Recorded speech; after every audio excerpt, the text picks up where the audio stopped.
Hello, everybody. Welcome to the show Topics. I'm your host, Valencia, and I'm joined by my co-host, Rudy, and the beautiful Miss Megan. Hey. Welcome, guys. So let's get to it. So our topic today is going to be about abortion. So are we for it or are we against it? I have like a up and down type of opinion about it. I think that people should have the right to decide what they want to do. However, they should have the right to decide what they want to do as long as they can support the decisions that they make.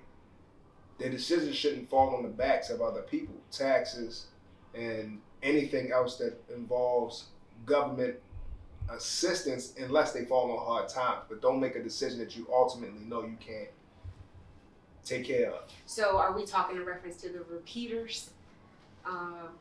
Well, or we're just talking in general, anyone that just wants to have an abortion? I mean, well, I'm talking in general. I'm In saying general. in general. In general, you have an idea of whether or not you.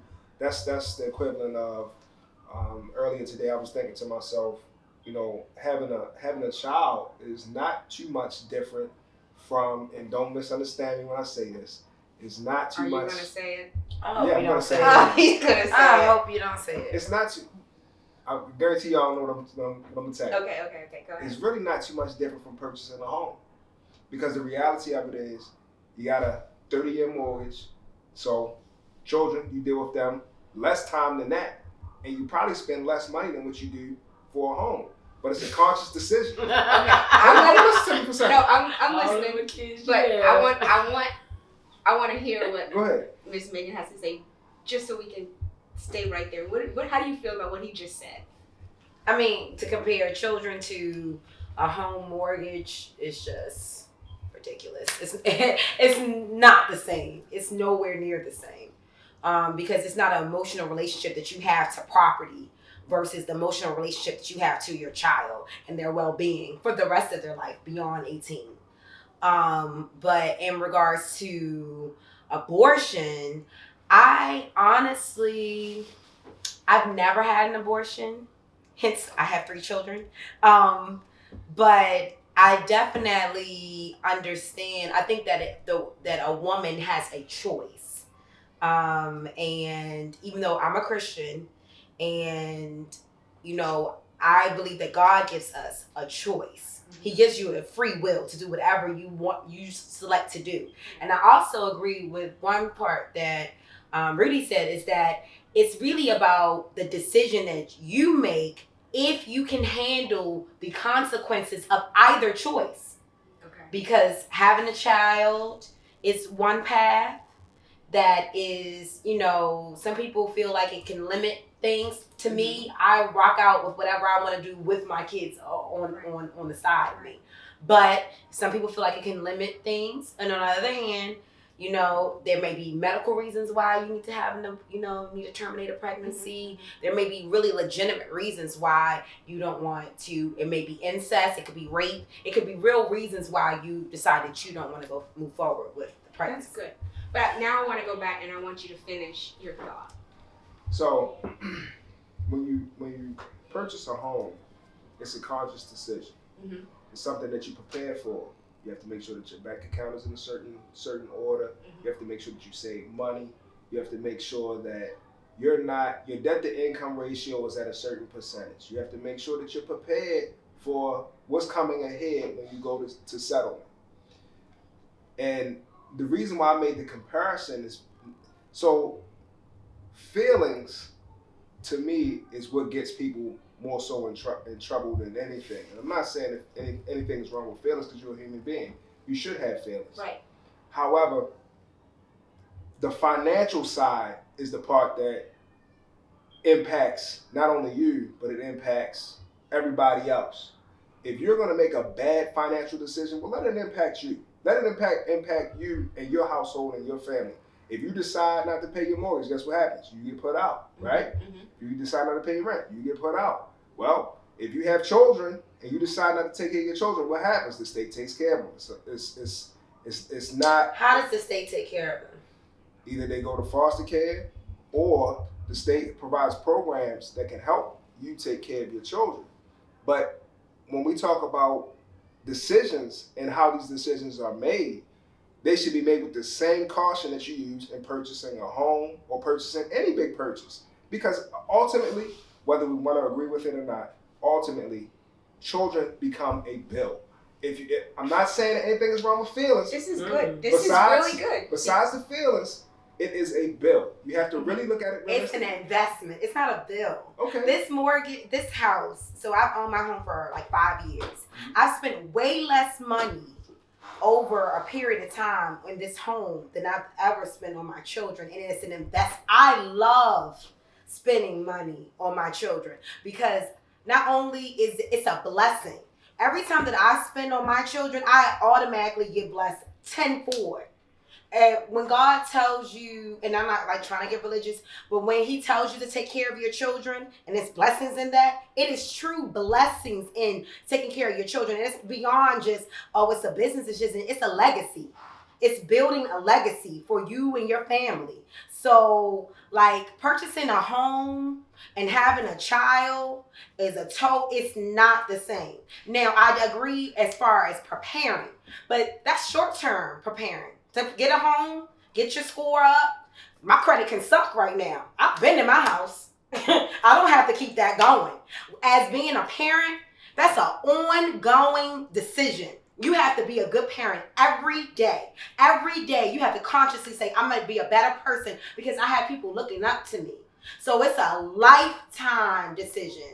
And even if you say, okay, you can't have kids and put them on the system, I don't even agree with that because this is a more global issue. Why a lot of people can't make the funds, which ends up putting them in a position where they're getting government assistance.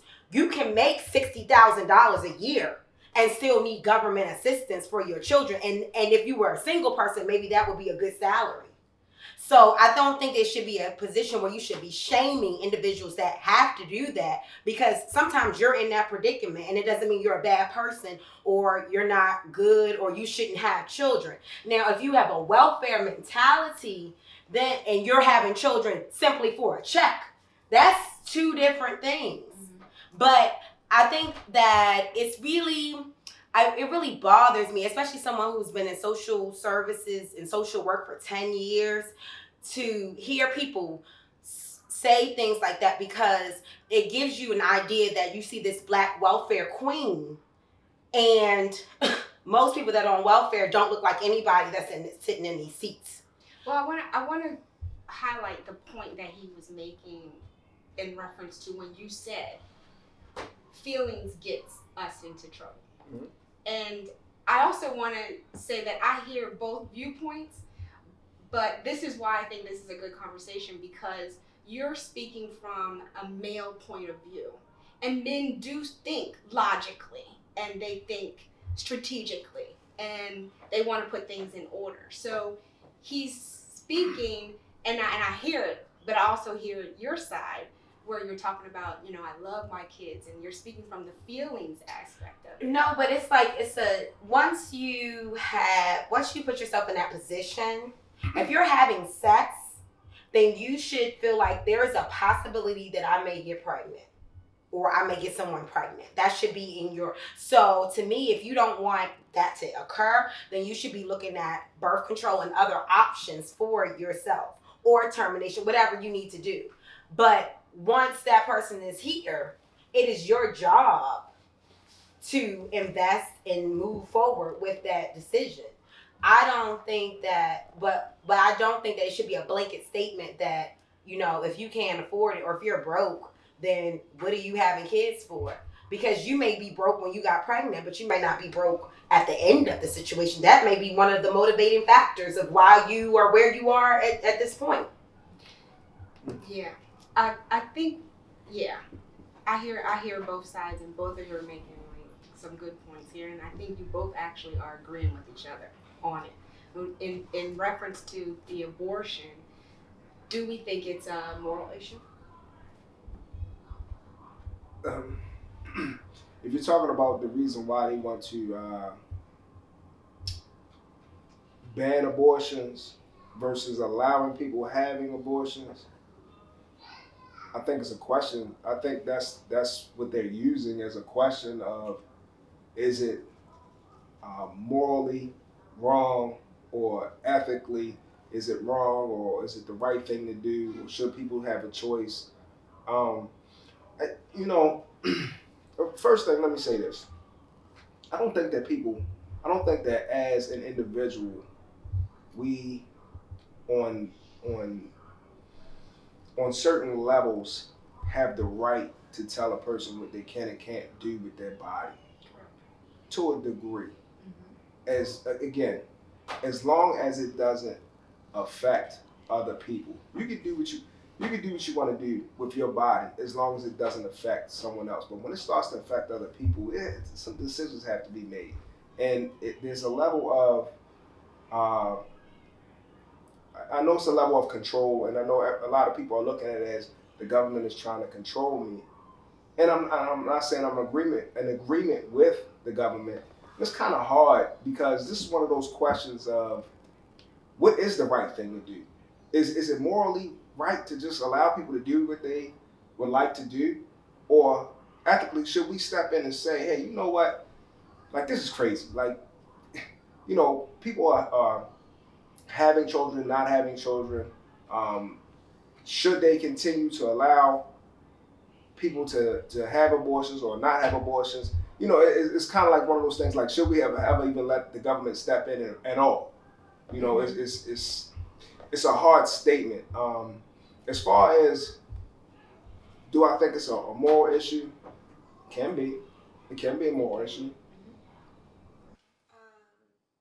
I'm not sure, because the morality, I think that it's something that is covert control for people who are evangelicals, or folks that are really like to the left or to the right, versus rather to the right, and they really believe in this dogmatic approach that you shouldn't have sex before marriage and you shouldn't kill.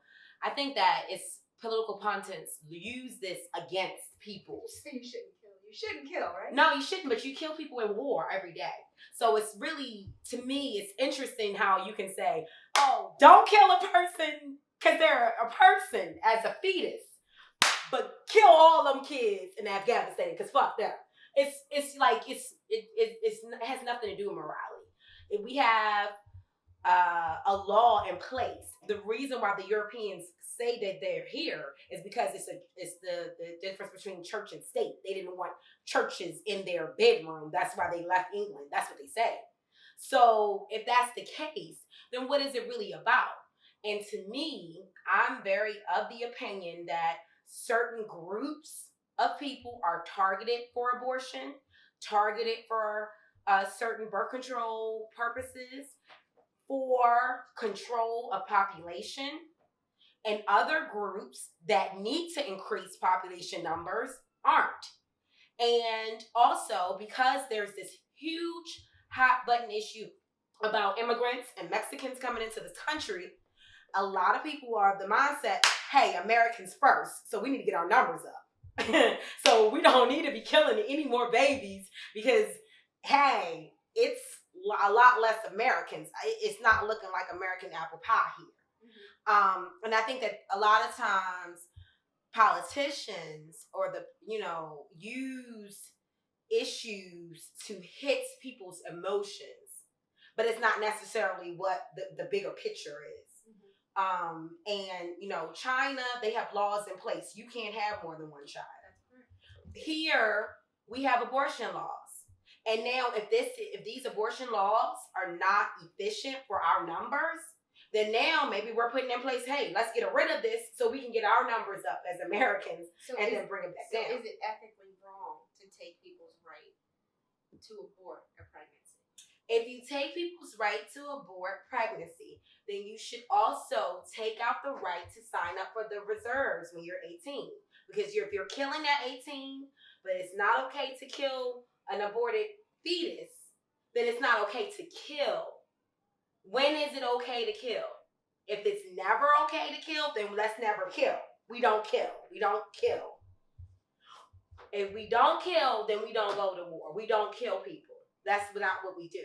But we know that Americans kill a lot. That's what we do. We're killers. Okay, so speaking towards that, you're talking about an 18-year-old that's going to war, who made the choice to sign up, who knew exactly what they were signing up for, as opposed to a fetus who's a live, living organism, right? Who don't have that voice. But does the children at Afghanistan that get killed, do they have a choice when the bombs are getting dropped? No. So that's their circumstance, though. Right, and that's that fetus circumstance. If you want to put it in that way, that's the circumstances. You're in my body, you're growing, and I don't want it. So, let me ask you a question, just out of curiosity. So, just because the government makes something legal, does it make it right? No, it doesn't. But is it a quote unquote morality issue? Sure. If you want to, sure. But do I think that this country has morals? Absolutely not. So it's morally okay when it's convenient to be morally okay. When I need a vote, then this is against my morals. When I need a vote the other way, then it's cool. Okay. So let's hear from you. What do you think? If you have an opinion about this topic, please leave your comments on wattsproduction.com. Rudy, I am so glad that you were on this show because this next question is for you. Good. Okay. My question. Okay, so how do you feel about, does a man have a right to stop a woman from getting an abortion? All right, so in my opinion about that, I believe that if a man has a right to say you can have you can't have a child, then he has the right to say, no, you can't have this abortion. I want you to have the child. So it's kind of like a double-edged sword. You can't have it one way. So if you're going to give them the right to have an opinion about it, they got to have an opinion on both sides. And people have to be willing to accept that. Maybe they'll change it to where they got to get 2 signatures. So tell me, why do you think men's default to when a female says, I'm pregnant? And I say it's a default statement because we as women, we say, this is my body, I'm carrying this child. You know, we do that and we put the seeds in their head. So the default comment that they have for us when we tell a man that we're carrying our child is, so what you gonna do? I got a great answer to that, because any response from a male could be the wrong one, especially if we're not married, especially if we're not married. Because if I say have it and you don't, if I say have it and you don't want to, it creates a problem. If I say don't have it and you want to, it's going to be a problem. So the best response is to stay neutral. Just stay neutral, just say, what are you thinking? So I'm going to respond to whatever it is that you're thinking. If you want to have it, then I'm with it. Let me give you an example. So some years ago, many years ago, somebody claimed that they was pregnant by me, right? And that was my answer. Exactly that. So what are you thinking about doing? The reason why I asked that question is because I wanted to be supportive on either end. If you decide that you didn't want to have the child, then I'm going to support you on that. If you decide that you do want to have the child, then I'm going to support you on that. The system has been designed to crucify men and cheer on women for decisions along deciding on birth, as far as birth is concerned. So I didn't want to be on the short end of the stick regardless of, if she decided to have the child, then I was going to take care of it. If she decided... What about deciding to be a man, to lead and to support her as a leader, you know, as the authoritative person, and to support her by saying, you're having... A lot of us women just want to hear how you really feel about a situation. That's what we want to hear. I would like to believe that. But the reality of it is my experiences, it doesn't work that way. Women don't really want to hear. They want to hear what they believe in their head. I think so. I think that he's on target with that. Like, we write the story And then when he doesn't answer in the way that we wrote the character, we're pissed. So we might want him to say, babe, keep the baby. I love you. I'm going to be there. And the actuality is like, bitch, this was a booty call. Like, the fuck? I mean, if you keep it, great. But, I mean, if you keep it, I'm going to support you. But, you know, you're not the person I believe. I think that a lot of women write the script, write the story before it's written. And we want to hear the words that we've designed in our head, and it's not those. So in speaking, you're pretty much saying the same thing I'm saying. We're left to no other choice but to write the story because they're not standing up. No, I don't agree with that. No. They say what they're going to say. It just is not it's not what's in the book for us. We stay neutral because we don't way. They stay neutral. Now I could be wrong, and you could say I'm absolutely wrong. I think they stay neutral because they don't want to even hear the backlash of what we're going to provide. If I'm in love with him and I really want him to say, babe, I got you, you know, we going to do this, I'm going to marry you, blah, whatever. And but really when he's looking at me, he doesn't have a long-term goal with me. Right. So he's like, yo, whatever you want, yo, I got you, my homie. Like, if you want to keep the baby, I got you. You know what it is? If you don't, then no. It's playing safe. First law of nature is self-preservation. I'm going to play it safe. I'm going to make sure that I'm good in the end. I mean, it's a selfish way to look at it, but that's what it is. I don't want to say one thing and be wrong, because if I'm wrong, it can end up really bad for me. So rather than put all my cards on the table and say, hey, yeah, don't have it. And she say, well, I really want to keep it. Then what? That's a discussion that two adults came together and laid down and created something that you need to have. But so you should have had a conversation before you had sex. You are absolutely correct. about You that. need to be selective of who you having sex with. You're absolutely correct. Because about if that.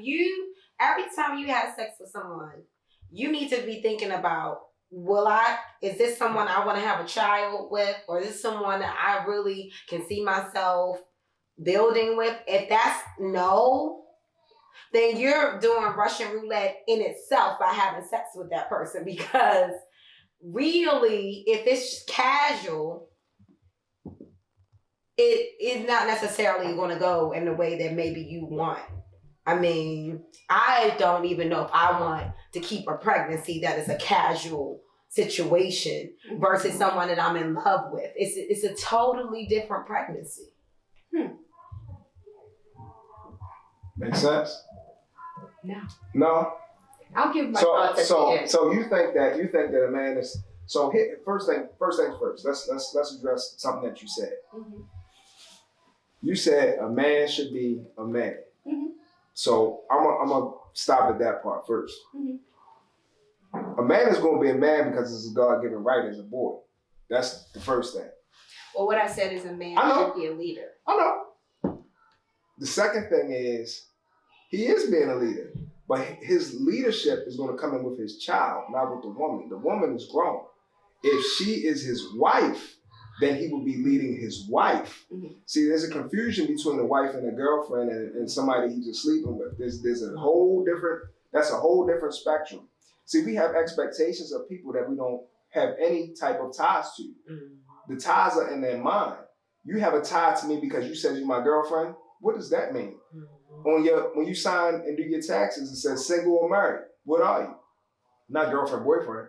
See, So- I disagree because this comes from my Christian background. Here, let me hear Because this. actually, marriage is sex. It's actually the connection of a man and a woman. And the reason why I say that is because in the Bible, not to get too religious, but because you put it out there, in the Word of God, when Jesus went to the well and he asked the woman, where are your husbands? Where is your husband? And she said, I'm not married. He said, oh, but you have many husbands. And she didn't have a ceremony. She didn't sign a decree or a license or anything like that. She had sex. Okay. And so there is something created in the supernatural between two human beings who connect.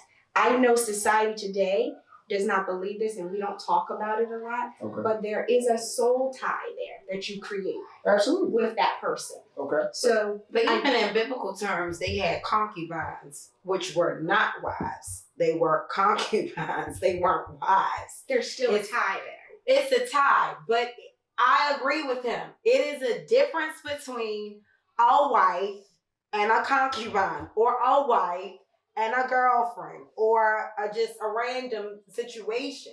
I don't disagree with that. I disagree with what you had said earlier about, I can't remember what you had said that put me on that sex is actually the union of Just saying that people that just same thing she said, but I understand why you went to that point. and But again, this is just from my I understand. how I grew up. So this is not saying that, you all are incorrect on your views or anything like that. I'm just saying that this is just my knowledge based off of my experience about how I was raised. So I understand that, and you're just talking about the definition of what marriage is. So what that would mean is that every person that you have sex with, that you're technically married to, from the definition that you just gave. But the reality of it is this: you exchange energy. And I had a homeboy that he was a little older than us. He used to say he didn't want to exchange souls, and we all like laughed him out of the room. But now that I'm a little bit older, shout out to Juan Van Dam, by the way, and Healthy People Juice. But back then we laughed him out of the room because we really didn't understand what he was saying. So Juan was really ahead of his time when he was making that statement. Now that I understand vibrations and energy a little better now, I understand that he was on point with what he was saying. When you have that type of connection with someone, you do share their heights and their demons, believe it or not. But when you're talking about a level of commitment, you're talking about belonging, you're talking about better or worse, you're talking about everything that goes in between those factors. That's a level of understanding that only comes with conversation, comes with time, comes with investment. It doesn't come. I don't feel that it comes from sex. Energy, yes. Maybe some demons, some baggage, some things that you do want, some things that you don't want. Yes. And even I'll give you something else. I'll share something personal. I had a female that told me that there was something that I was holding years ago, that she said that every time that we had sex, that she felt bad, like days later, like for weeks she felt bad, because she said there was something in me, a vibration that I was holding that was making her feel bad. And it would only happen when through that time frame. However, we don't have a commitment. So because we don't have that commitment, I don't think I have a right to tell her, do this, don't do that. Have an abortion or don't have an abortion. But as far as the child is concerned, I do have a say in the child once the child gets here. But if you're going to give me the opportunity to say you can or can't have the abortion, then You're not going to know what to do because you're too busy staying in neutral lane. No. I'm staying in neutral because I don't really have a choice, because ultimately it is her choice.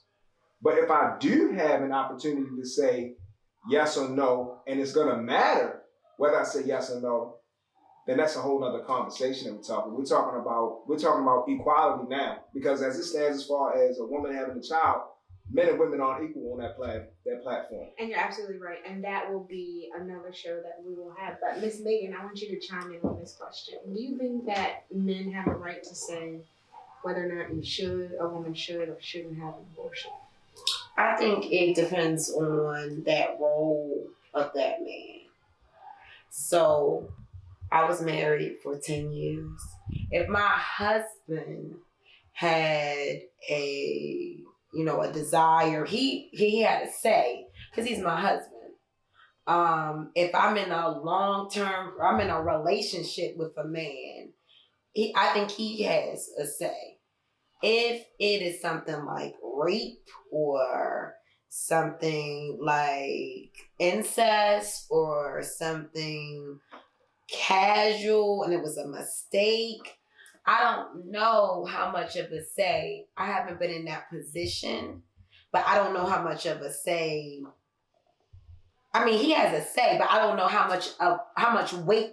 It's value. Yeah, exactly. That would have for me as someone that I don't have a commitment to. But you know, it's very much his child just as much as it's mine, even though I'm the carrier. Mm-hmm. So if he did say, you know, Meg, I want to keep this baby, I think and you know, we didn't have any kind of connection. I think I would at least take some sort of. I would take that in as a reason to keep the baby. But I kind of agree. Like, if you don't have that connection as far as like a husband or like you guys are like in a real relationship, then I mean, yes, they have a say, but I think ultimately that decision is up to you, because at the end of the day, the weight of that child will ultimately be on you as the mother. As far as the finances, rearing, taking care. I mean, because at that point, the man really has an option to walk away, especially if he's not married to you. He has really no. I think it's very important that you mention option. He doesn't have to. But No. He doesn't have to. He has the option, and but he definitely can has. walk away. He has an option to say, this is not my child. I want nothing to do with you. And you can wait and get, fight for a petition for DNA testing or whatever.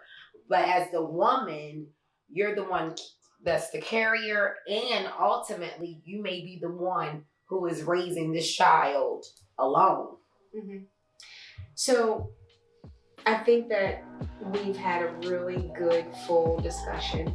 I think that from this discussion, there's a whole lot of other branches that are falling or growing from this conversation. And I hope that we have informed you and enlightened you on some things.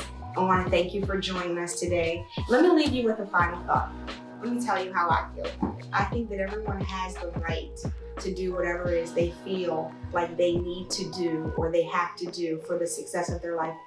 But what I would say, or what I would encourage people to do, is when you lay your head down at night, if you can sleep after making the decision of abortion or anything that you choose to do that has a moral or ethic value connected to it, if you can sleep at night, then you are doing the best thing that you can do for yourself. Again, thank you for joining the show Topics. I'm Valencia.